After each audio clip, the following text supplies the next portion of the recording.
Our president is manipulating the stock market. Tariffs are wreaking havoc on American businesses, and it's now harder for a large swath of the American population to vote. I'm Mallory Hagan. And I'm Maggie Gelson Burnett. This is Pretty Furious.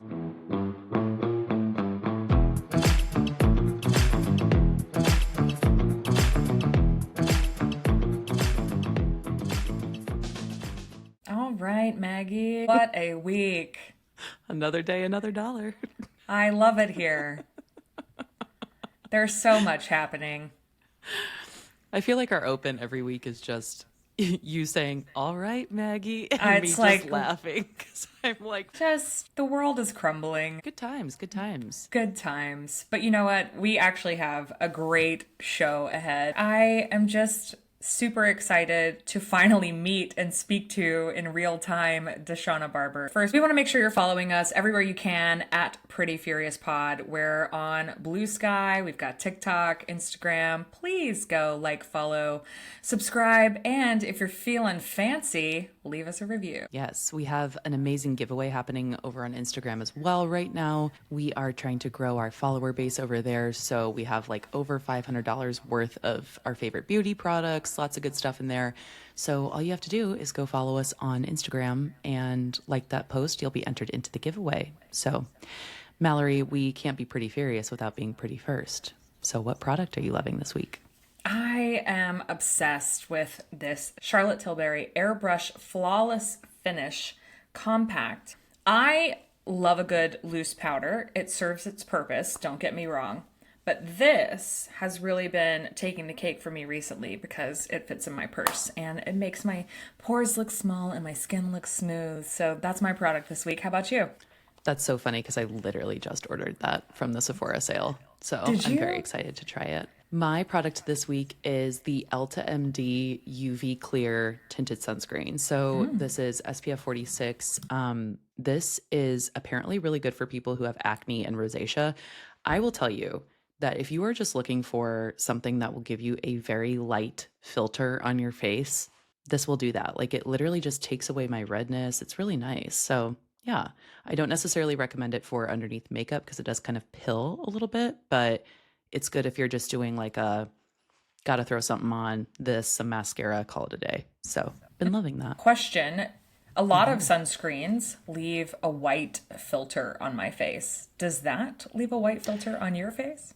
No, because it's like it has a little tint to it, a glowy kind of, yeah, it almost looks like a skin tint. All right. In direct opposition to skincare, the headlines this week are absolutely insane. Which one has made you pretty furious? Okay, so my headline comes from NPR. This is from a couple of days ago, April 8th. And this says, new Social Security rules will create hurdles for millions of seniors, report finds. So this is talking about the new rule that will go into effect on Monday regarding people who are seeking Social Security via retirement or survivor benefits. Basically, the rule is that they can no longer apply via calling into the office now. They have to go in person to like a satellite office. So as you can imagine, this creates a ton of issues for people who don't live in a major area where they have access to going to an office, for people who maybe can't drive or don't have public transportation. I believe it will affect around 6 million seniors. So yeah, that sucks. Super lame. Like, why are we making it more difficult for a very specific population of people who arguably, you know, most of them probably have issues driving or getting around in the first place? Why are we making it harder for them to receive benefits that they have paid into for their entire lives? Exactly. Like, okay.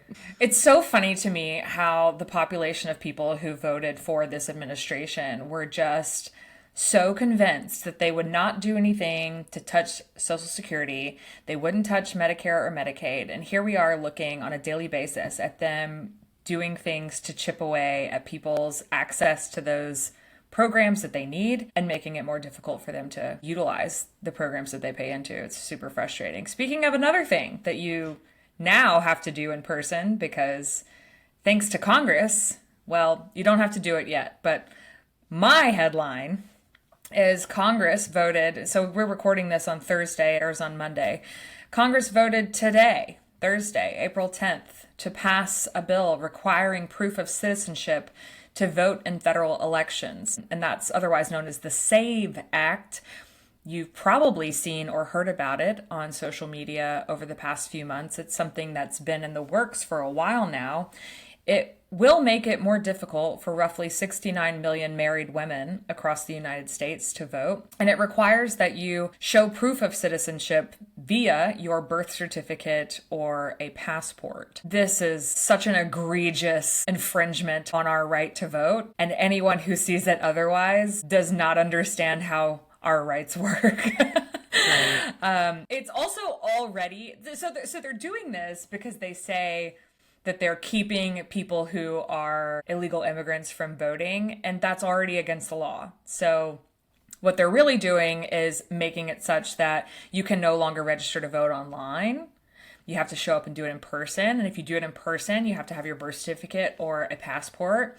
There are like 150 million Americans who don't have a passport. It's just enraging to me. And so we still have an opportunity to keep this from being passed in the Senate. So if you haven't called your senator yet to tell them to vote no on the SAVE Act, then now is a good time to do that. It's just another way that this current administration is taking a sledgehammer to democracy. And if you think otherwise, you are misinformed. So. Yeah, you are not paying attention. Exactly. Well, we have an amazing conversation, though, coming up with the just delightful Deshauna Barber. She is just incredible. Deshauna is an international motivational speaker, host, Army veteran, former Miss USA, and the founder of Women Veterans for Change. She was crowned Miss USA in 2016. She became the first soldier to win the title, and later she made history as the youngest president and CEO of the Service Women's Action Network, or SWAN. She uses her ever-growing platform to advocate for increased support for soldiers with PTSD. She is also a survivor of childhood sexual abuse. She is now the host of Sour Loss, Sweet Lessons, which is a podcast where she talks self-care, self-love, and self-improvement. We will be sure to link that show in the show notes. All right, Deshauna, welcome in. We are so excited to have you here. Now, you brought a headline that has made you pretty furious. Can you read it for us? Absolutely. The headline is Miss USA's mental health crisis. Oh, what is Miss USA's mental health crisis? What's every pageant girl's mental health crisis, right? So real. It always seems like there's some level of mental health and emotional health that's attached to pageantry as an industry itself. So yeah, and as of right now, we're in a predicament in which we unfortunately lost a Miss USA due to suicide. And it was heartbreaking for all of us as a community. And it really just leads us into what are we doing to be able to advocate for women's health, but specifically those that serve in pageantry and are exposed to all of these, large platforms. Many of us go from having very normal, regular lives, and then we are thrown into the public eye, and oftentimes the resources necessary to be able to support us is not available. I'm pretty furious about that. Yeah, definitely something that Maggie and I can relate to. For sure. I think what's so interesting is that the world of pageantry, Miss USA, Miss America, and other competitions like them really attract young women who are highly accomplished or desire to achieve more, goal setting, the type of women who want to do what's next, climb the ladder, if you will. I got to thinking about everything that you've accomplished, which is so much.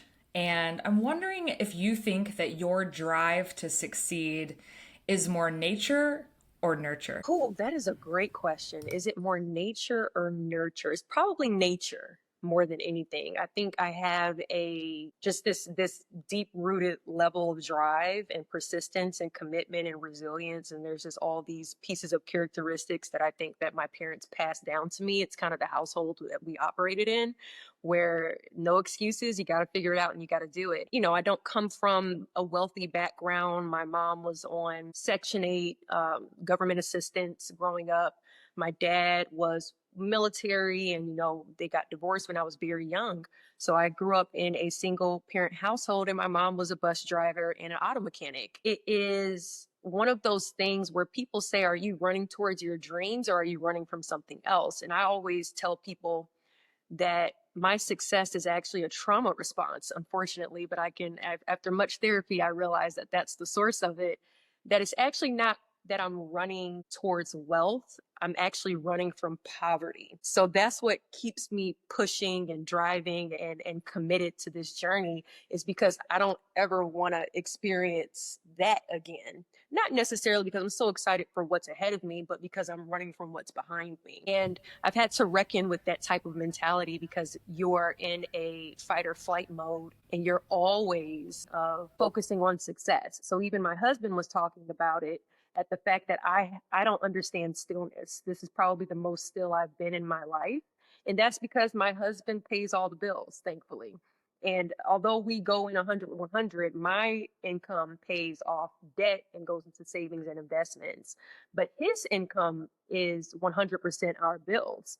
So I've never been able to kind of just sit still and know that the bills are going to get paid. That's very strange. It's a strange concept. I've never understood this life, this soft life. So, speaking has its waves and its chapters that are really busy, and then it has slow seasons. So in slow seasons, I'm thinking to myself, like, oh my God, I got to work. I got to find something to do. I got to find something to do. All to find out that no, Deshauna, the bills are going to be paid anyway. You need to relax. So my husband's always just like, you got to chill. You got to learn to relax. Just watch TV today. It's Saturday. And I'm like, no, I got to find something to do. Let me update my website. So it's a trauma response that I'm still reckoning with. And it's funny because I didn't discover it until I got married, that I've always been in a grind mode. I've always been someone that is a hustler and that works really hard. So I don't know how not to work hard. So yeah. Yeah. Stillness is really difficult. I relate to much of what you just said in a lot of different avenues from childhood to now. And stillness is difficult. And I too recognized that when I got married. Peace and For stillness sure. and soft girl life is something we're not used to. So like I sit back and I'm like, oh, he's a provider. Okay. This is great. I'm curious, Deshauna. So this kind of level of ambition and achievement and success can often be really intimidating to men.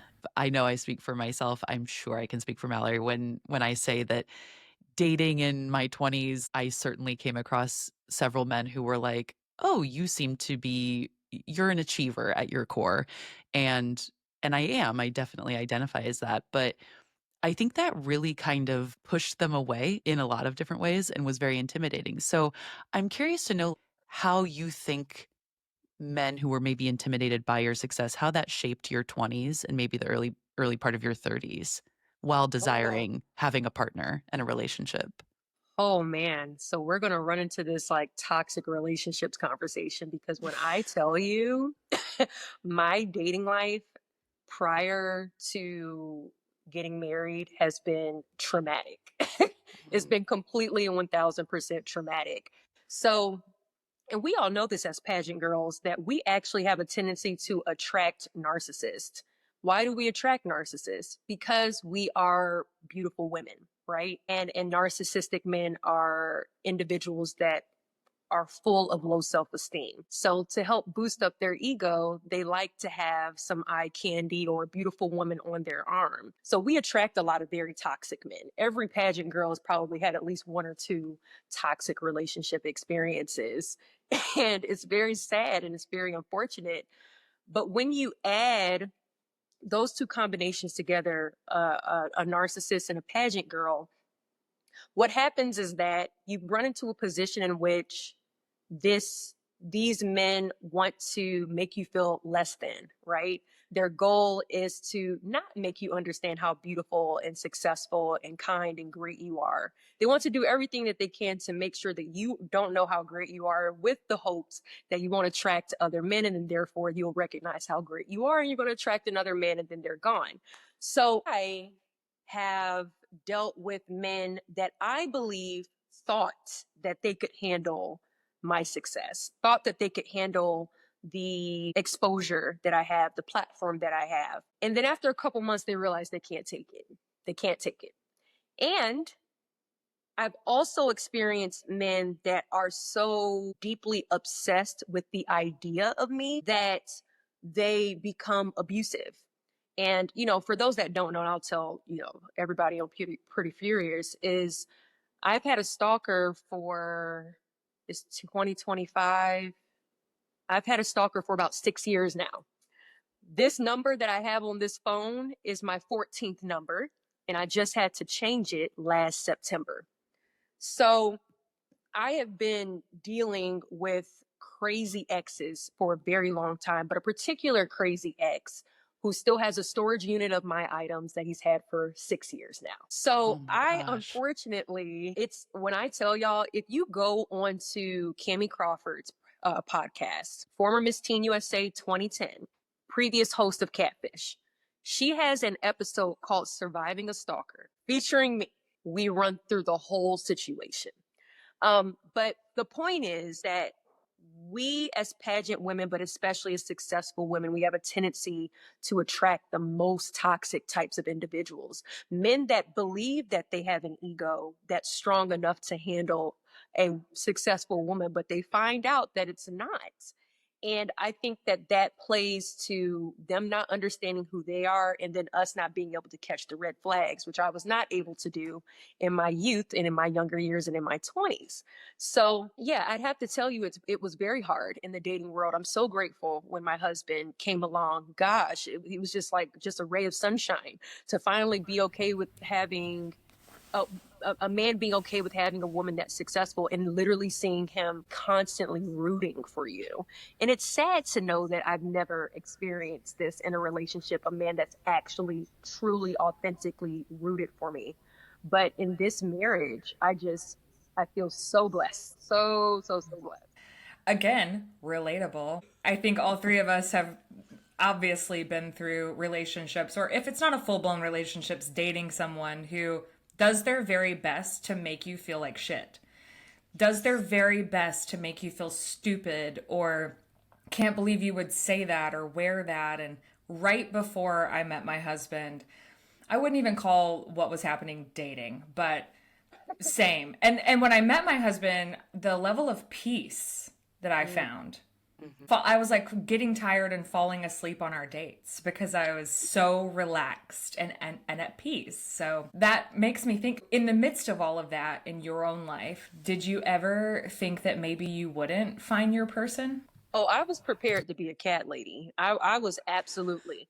When I tell you, when my husband and I, when we started dating, so I'd already known him. We had been friends for a couple years, already knew him. And funny enough, I met him at my roommate at Miss USA was Miss Kansas USA, Vicki Wiggins, now Vicki Moore. And in 2017, she got married, and my husband was one of the groomsmen. So I met him there, and we were friends for a couple years.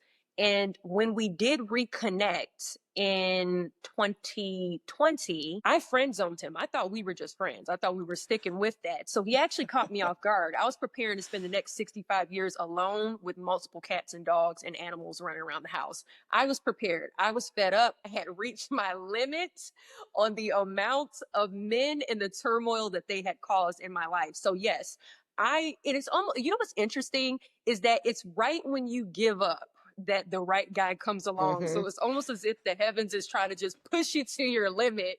And I hate to say that, but at bare minimum, it's almost like I need you to learn these last bit of lessons before I send your person along. And I feel like that's where I was at in my life. I had reached the last bit of lessons. And then I also was the type of person, I'm a Sagittarius. I don't know if you all are zodiac ladies, but I'm a Sag. And Oh yeah. good. What are y'all zodiac signs? I'm a Leo. So Okay. I love a fire sign. Love it. Same. I am a Capricorn. Okay. We like Capricorn women. We don't like Capricorn men. Exactly. Correct. Yeah. Exactly. Yeah, I've had a few of those in my past as well. yeah. My stalker is a Capricorn male. Yes, they are off their rocker, off of it completely, not even touching it.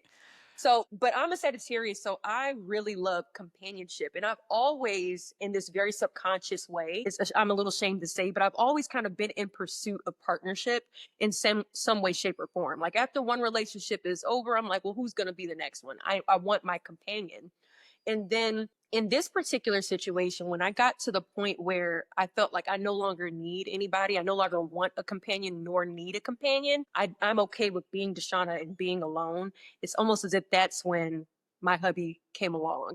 So I think that maybe the lesson that was necessary for me was the idea that you really have to be okay and comfortable with yourself as an individual before you can attract a healthy person that's also coming as an individual. Whether we're not coming as 50-50, we're coming as a whole 100% person and a whole 100% person.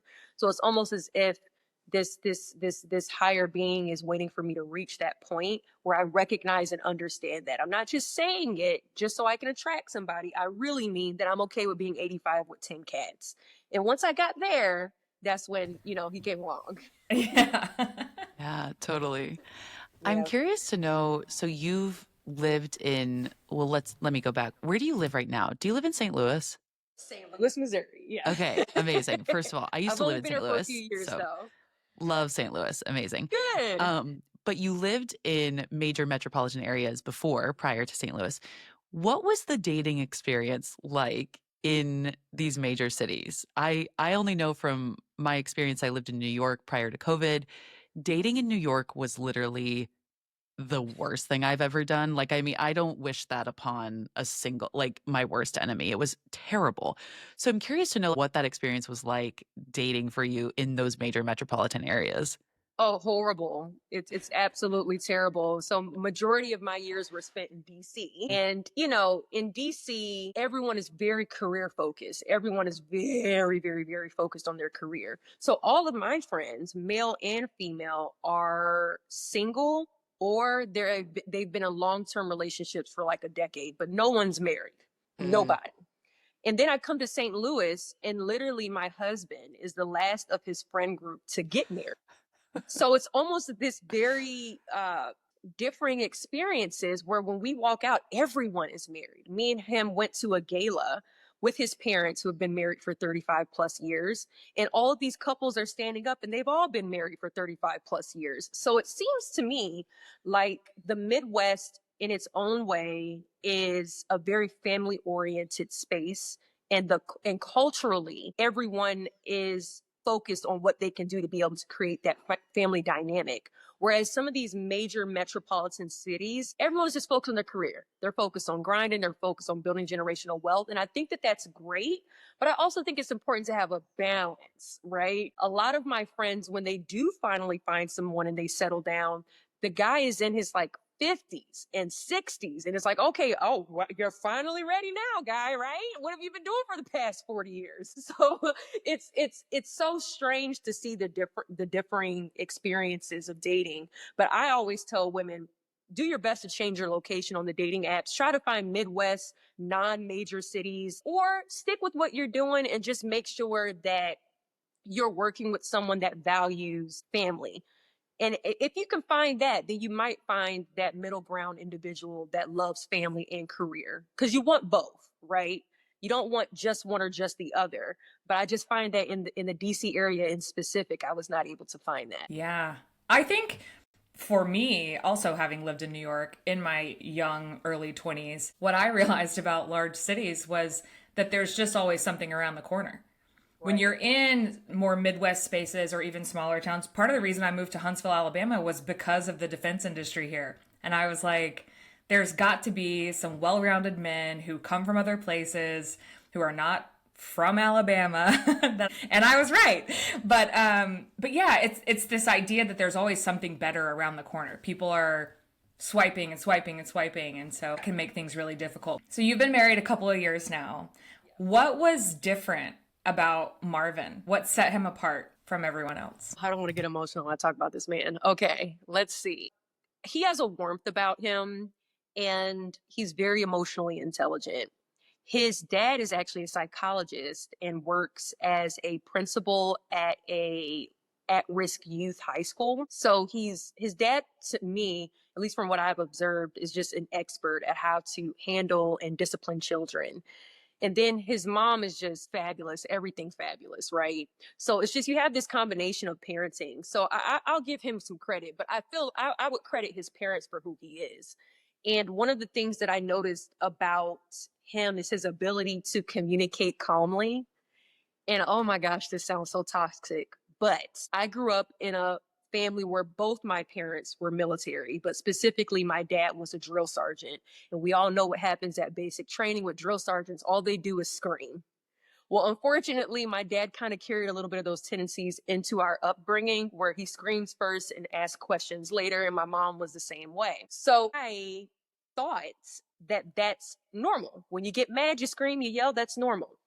So unfortunately, that's the type of men that I'm attracting, and that's the type of men that I'm dating, are men that feels like it's okay to scream and yell at the top of their lungs. They feel like it's okay to punch 1,000 walls. Like that's just the normal piece. And I felt like that was acceptable to me. As long as you're faithful, that's all that I need. And I know that that's like, again, the toxic thinking. But when I started dating Marvin and I noticed just his calmness and his ability to be able to provide healthy communication.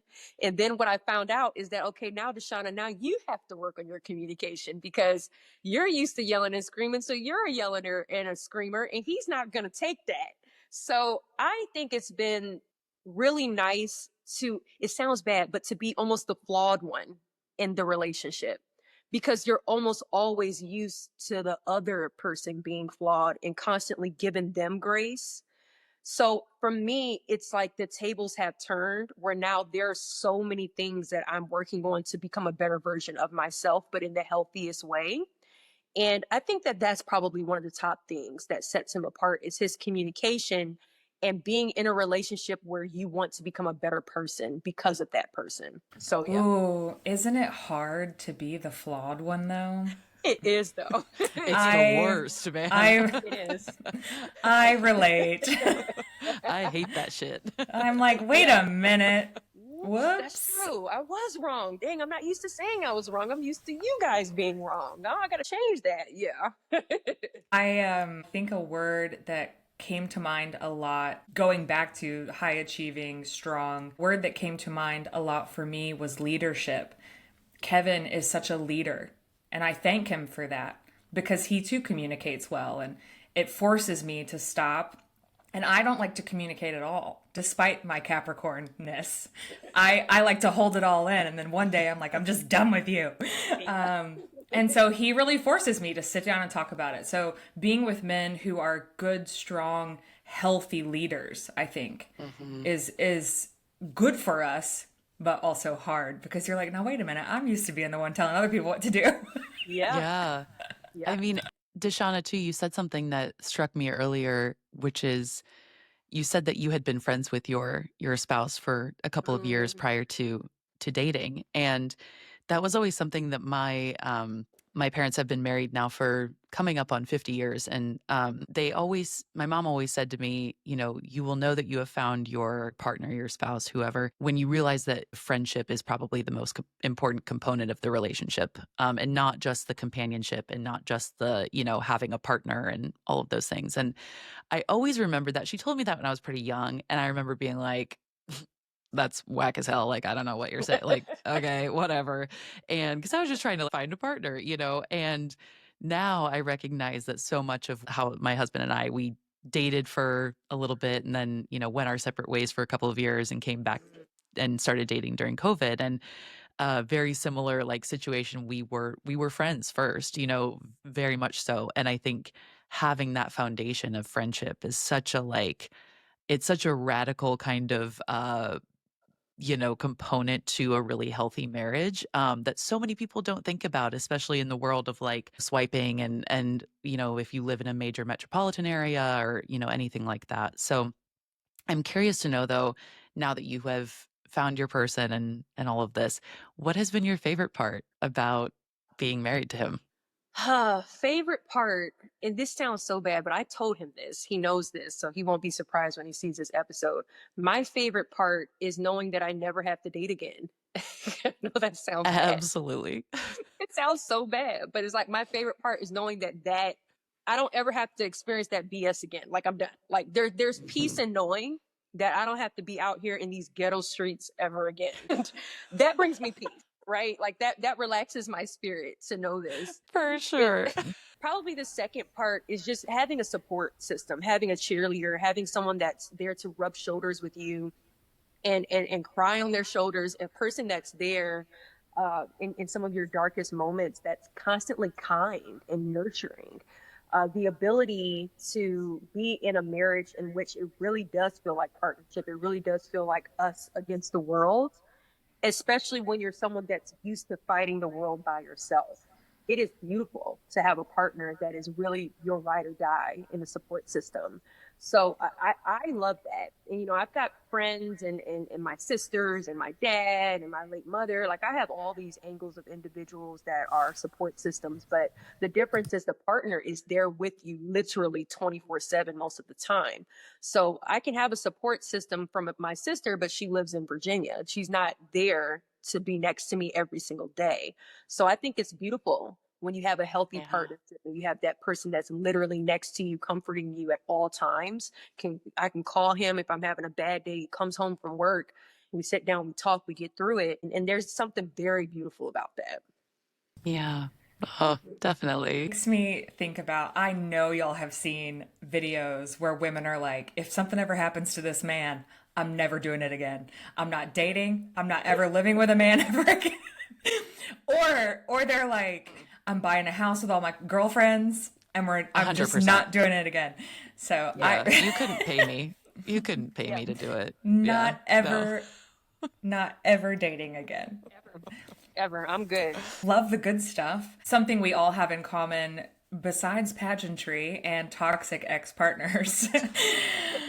What else could it be is unfortunately child sexual abuse, sexual Yeah. trauma in varying degrees among the three of us. And I started to ask you about this because it's shown up in my own life and in my own marriage.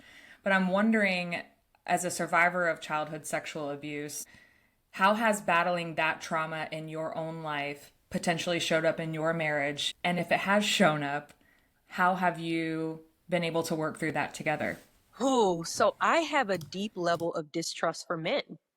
And that's the one thing that when your first sexual experience is almost torn away from you, and it's something that happens to you at such a very, very, very young age with a person that is supposed to be mine was a family member that lived in our house. And this is supposed to be a family member that loves you, that you're supposed to trust, and they trust you. Like there's this dynamic. So it's like, okay, if this person can do it, then I can't fathom what a stranger will do, what another male individual can do to me. So I've always stepped into spaces already having zero trust for men. And that has been my therapy and the focus of my healing for probably about 10 or 15 years at least. And during that time, I've been trying to reckon with forgiveness. And I've also been trying to reckon with how to love properly and make sure that when I see my partner, I don't see my abuser. And because of the fact that I've put them all under one category, and the category is men, and they're all in that one bucket, I have to find out ways to still honor my inner child who um, does not see safety in men, while also recognizing that my abuser is not all men, while also existing in a political climate of misogynistic activities. So it's almost this like dynamic and experience that it feels like it's never ending. And maybe you all can tell me how you're experiencing life right now, but it almost feels like I'm given a reason every day not to like y'all. It's like every day I'm given a reason to be frustrated with men. So, and then my husband comes home and I'm like, this was on the news and I'm mad at this and I'm mad at that. So it feels like this consistent battle that I still honestly haven't figured out yet. I haven't figured it out. And I can go even a little bit deeper and personal with you all because I had a speech in my mother's hometown where my abuser is located, and that's in Omaha, Nebraska. And unfortunately, had to see him. So it's also knowing that this person's presence is constantly around me and feeling like I can't escape it. So I feel like you all can relate from the experience of being a victim where you don't want to talk about it. I don't want to make anybody uncomfortable. The family that's around me, I don't want you all to be all cringe and weird. So I'm just going to stay silent, be someone that's sitting in the corner minding my business, or I'm going to smile and hug and try to act like nothing is wrong. And also recognizing the family members that have no idea what happens. And that, okay, we all went out to dinner and y'all didn't realize that you invited my abuser. You have no clue. So it's also this very strange dynamic of never being able to leave it behind. So I don't really have the answer necessarily, because I feel like, because I was just in Omaha literally a month ago, I have not figured out how to get through the healing process fully. All I know is that my focus has been on the reminder that I have individuals like my dad, I have individuals like my uncles, my grandpa, individuals in my life that have proven to me the love that men can show, and that I have to do the best that I can not to box them all into one space, while also recognizing that my husband is most definitely not my abuser, and that he doesn't deserve to experience the residue of the pain of my past. Yeah, that's so good. Yeah, I think I relate so deeply to all of that, but specifically like the piece about sort of like this concept of forgiveness, right? Like it's, I think a lot of times as survivors, it's very, people assume that because you talk openly about your experience or you have shared Mhm. anything with other people, especially on social media, people assume that you have, quote, healed, that you have, quote, gotten over it, that you have forgiven your abuser. And I share this quote with people pretty regularly because it had such a profound impact on me. But one of my sisters shared with me this quote she heard on a podcast. Yeah, it was on like a murder podcast. So she had been through this deeply traumatic experience, and she said, I don't want to forgive and forget. I want to remember and recover. And I always think of that pretty constantly because I don't know that I'll ever get to a place of like totally blissful, peaceful experience where I think of this person and I'm like, no, I forgive you. Like, it's totally fine. What you did to me is like A-okay, man. I don't think I'll ever get there, right? Because it's not okay. And so many of my loved ones had to bear the burden of that experience as well. And also, I don't want to forget what happened because then I feel like that invites in some kind of numbness of the experience, or it removes the experience, or doesn't allow me to exist as a person who went through this traumatic event and I'm separate from it in some capacity. And so the remember and recover always really resonated with me because it's like, okay, I can live with this experience. I don't want to ever forget it because now I know what I can get through and now I know what I can overcome. And I also don't want to ever forget it because it has allowed me to exist in a world where misogyny is always at the forefront of everything that we see constantly. So it's like this kind of holding both at the same time, right? Like we I think survivors tend to be quite good at that because we've had to be. Yeah. For me, my abuser was actually just a peer, another little girl who was experiencing abuse.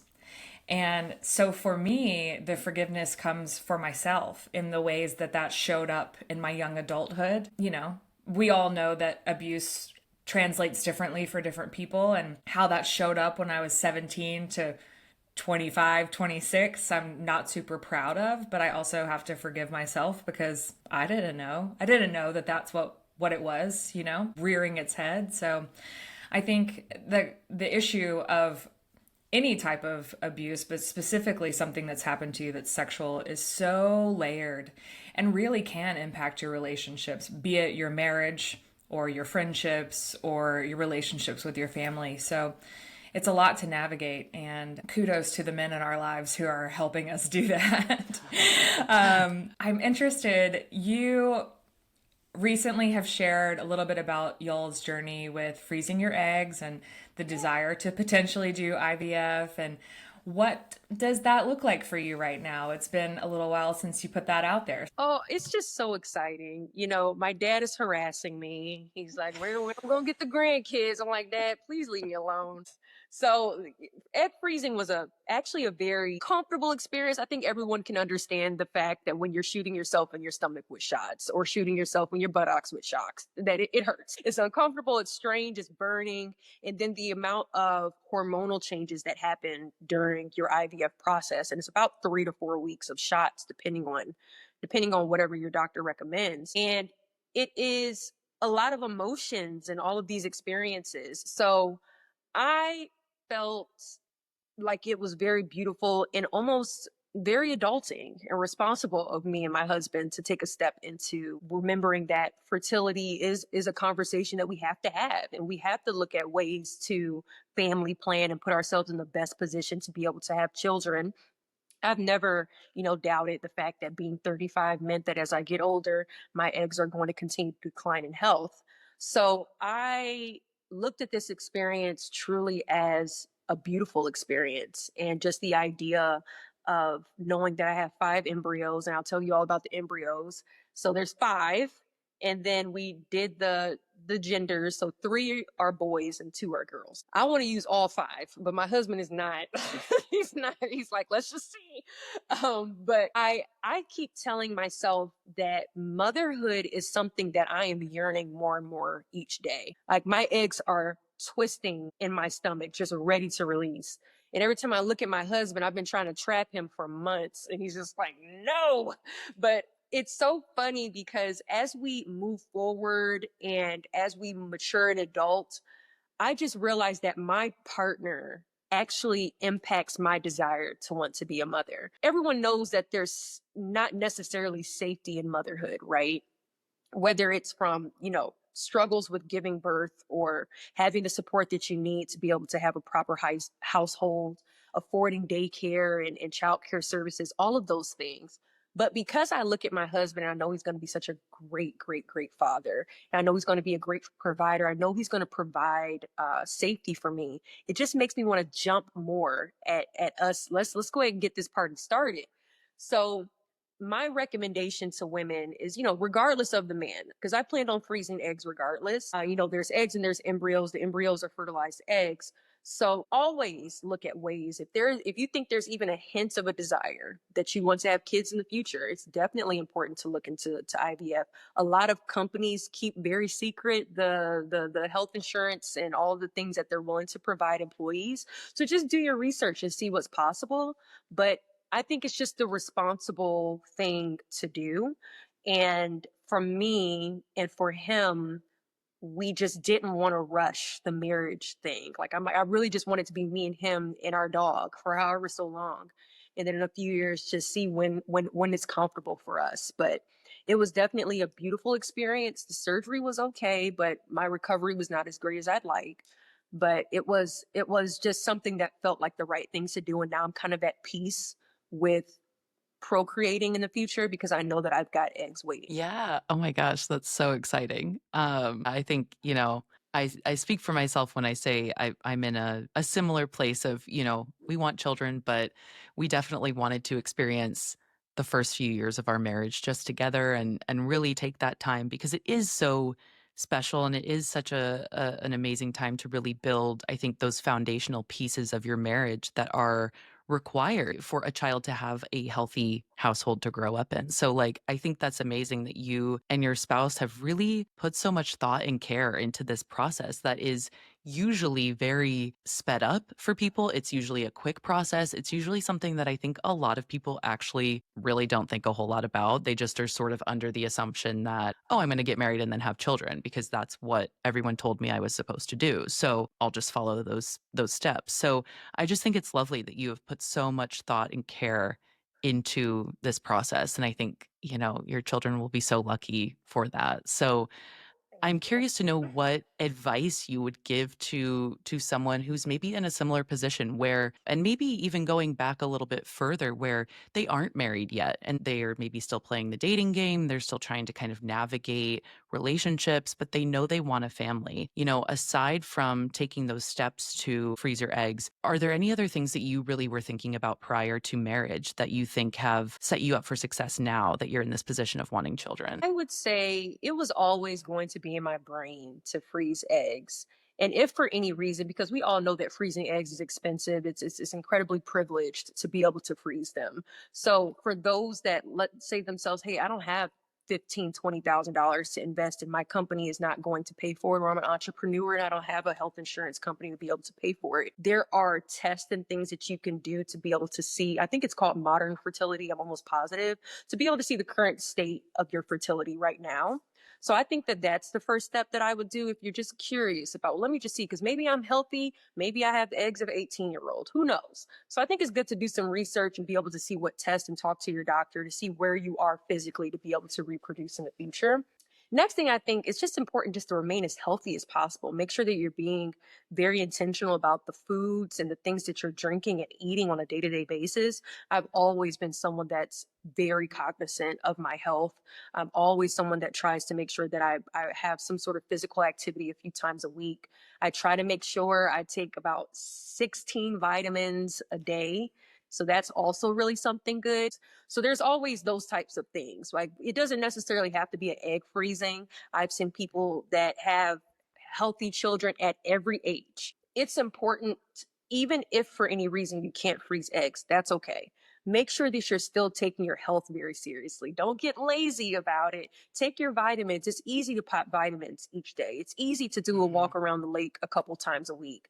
Make sure you're doing that to be able to prioritize. And most importantly, I don't care what the data says, what the statistics say. Do not feel rushed into having kids before you're ready. You're doing yourself no justice, and you're doing that kid no justice. You need to wait until it's the proper time.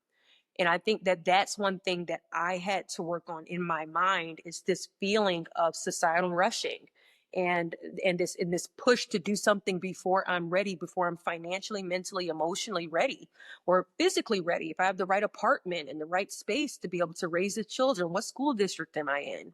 And I'm at the point where I really don't care if I have to wait until I'm 45, 50, it is what it is, but I'm definitely not going to bring children into this world before I'm ready and before I think that I'm going to be able to provide them a healthy upbringing. It's funny that you say that. We had a conversation with our friend Amanda a couple of weeks ago, and similar thought process, right? There's so much societal pressure to have kids at a young age.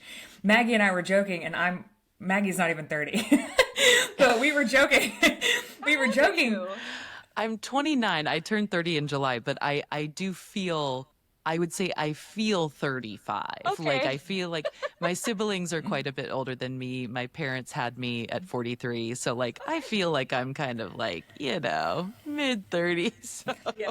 We were joking that, like, I just recently started feeling like an adult. It's been very new.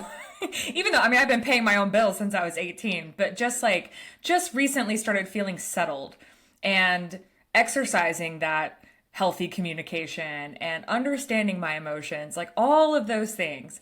So now feels like the time to grow my family, but not 10 years ago for sure. So definitely think that needs to be heard over and over again for especially younger women. It's okay. It's okay to wait until you feel ready. And if you don't feel ready, don't do it. So I watched a couple episodes of Sour Loss, Sweet Lessons, and you recently posted an episode a couple of months ago talking about how it's never too late to change. What have you recently discovered is out of alignment for you, and how have you taken steps to change it? I am a reactor. And Mallory, you know this. I am a quick reactor. I am quick to respond. I'm quick to say my opinion. And that has been me for so many years, where I'm very outspoken, and I've always valued the power of my opinion and being very clear and honest about how I feel about certain topics, especially when it comes to things that I care about, whether it's the military, whether it's pageantry, whether it's America, whether it's Black women, whether it's our community, like whatever the topic is, if it's something that directly affects the lives of the people that I care about, I take it very deeply. And, Mallory, me and you had a couple conversations via Instagram back during 2020, George Floyd, Black Lives Matter. And I was the type of person, I'm going to go in here, I'm going to say how I feel, I'm going to blah, blah, blah. And what I discovered throughout those years of being very reactive is that sometimes I'm like, oop, I wish I could pull that back a little bit. I wish I could pull that back. So I've gotten to a point in my life, and that's why I think it's so funny that you said, like, I really feel like I'm an adult now. I feel like that's where I am too. I feel like my frontal lobe took a little bit longer to develop, but now it's here. It is here. It's thriving. And in truth, I don't react anymore. Now I sit back, I keep my opinion to myself most of the time. Now I don't want any problems really, but if it's something that's serious, I'm okay with re-recording something 10 times over. I'm okay with being very specific and particular with my words. And I think that that's what comes with adulting, having a large platform, making sure that you're being intentional with how you're speaking. So for me, that's one thing that I believe it's never too late to change. People always thought I was like the pageantry warrior. When everything's going down in pageantry, Deshauna's going to come say something. She's going to say something. She's going to tell us what to do. And now I've been crickets. I've been crickets. I will speak when I want to speak or if I want to speak. Or I'm just going to wipe my hands clean of it, because honestly, one thing I've realized is that not every fight is our fight. Now, that's another thing that I've also had to recognize. And that's something that I've been changing, is I no longer want to be the warrior for everyone's problems or the problems of specific communities. I don't want to be the go-to of Deshauna, what's your opinion? I kind of just want to stay out of it most times because I've just grown out of certain spaces. That's definitely something that I've been working on that's slowly evolving as a Deshauna natural go-to, which is the response. Now I'm crickets. Now I'm just like, maybe I'll think about jumping in, maybe. But for right now, I'm not interested in being a part of this. And it's like, we have to let in the new generation of warriors come in and speak on certain topics too. So that's one thing I've been working on, is just the power of silence. Sometimes silence speaks so much louder than words. And we have to learn when not to respond, because oftentimes people are provoking us with the desire to have us respond. So I've gotten to a point where actually I'm not going to give you what you want. I'm going to be crickets about this, and you can just guess what I'm thinking. I love that. Yeah, absolutely. We would love to play a quick round of a game called Fury or Fun with you. So basically, we will list some things for you, and we want to know if they make you furious, if you think they're fun. All right. Up first is arriving at dinner 20 minutes late. So I feel like I'm kind of in between, because I'm sometimes 20 minutes late too. So it depends. Maybe if it's my birthday dinner, it's fury. If it's just a regular dinner outing, then fun. That's fine. I was not expecting you to say that. I was not expecting. Yeah. Mm-hmm. What did you think I was going to say? I don't know. Between military and Miss USA, I was thinking you were going to be like, that makes me so angry. Right on time. Oh, yeah. no. Yeah. Mm-hmm. I'm late all the time. Yeah, I'm definitely not an on-time girly. No. Oh, I love that. That's great. Yeah.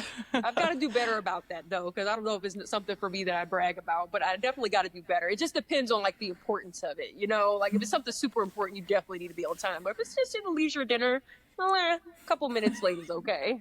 For sure. Who cares about that reservation? Yeah. It's fine. I call them ahead of time. We're running a little late.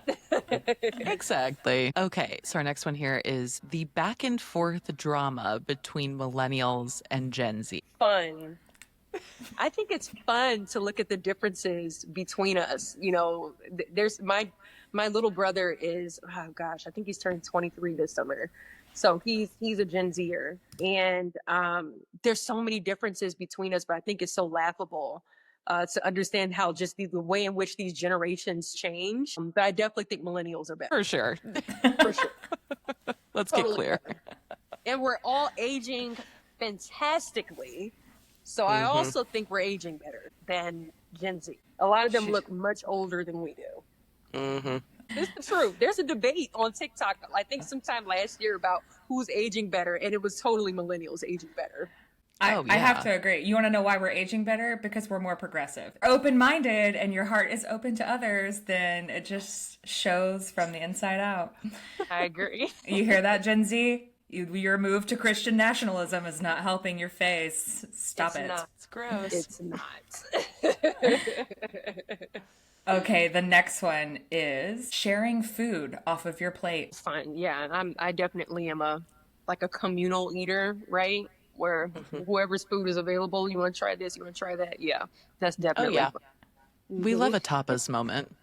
Yeah, we do. Okay, our last one here is I've been having a really difficult time with this one lately, and I don't know, like, I can't articulate quite why my experience is this way. I think it might be a Gen Z millennial thing. Okay. Okay, slick back buns and ponytails. Like the clean girl aesthetic that everybody's doing. Like, tell me your thoughts. Oh, I'm fun. But here's the thing. I just did a slick back ponytail literally on the speech that I posted today. I'm pulling it up. Yeah, like a that. Oh, gorge. Love it. Okay, yes, absolutely. Yeah. It's all fun for me because I've always been someone that has, hair, draping hair, whatever, curls, whatever it is. So I've never been a ponytail girly. I only get them done a couple times a year because my hair is natural and I don't want the heat damage. But every time I do it, I love the way it feels. I love the way it snatches your face back. And yeah, I like the clean girl look for sure. And it's just easier to maintain. Like having a lot of hair can be a lot sometimes. Maggie, do you need a pony tutorial? Do you need the ultimate ponytail lady to give you one? Here's my thing, you guys. I really think that I think it's giving me PTSD from like baton twirling competitions. Like growing up, we would like slick back our hair. We would do that fake hair piece from Claire's. And I don't know. And now I'm really weird about my hairline. Like I really want to go to Turkey and get a hairline transplant. Like I'm very weird about like showing off too much up here, Yeah, I'm the same way. Like all I see is forehead when I do it. I know, same. I'm like, I have a 6 head here. Like, yeah, same. Literally. But I will say it has been that way my whole life. So like when people are like, you have a receding hairline because they're being dicks on the internet, I'm like, actually, plot twist. My hairline's just been this way my whole life. It's just bad genetics, man.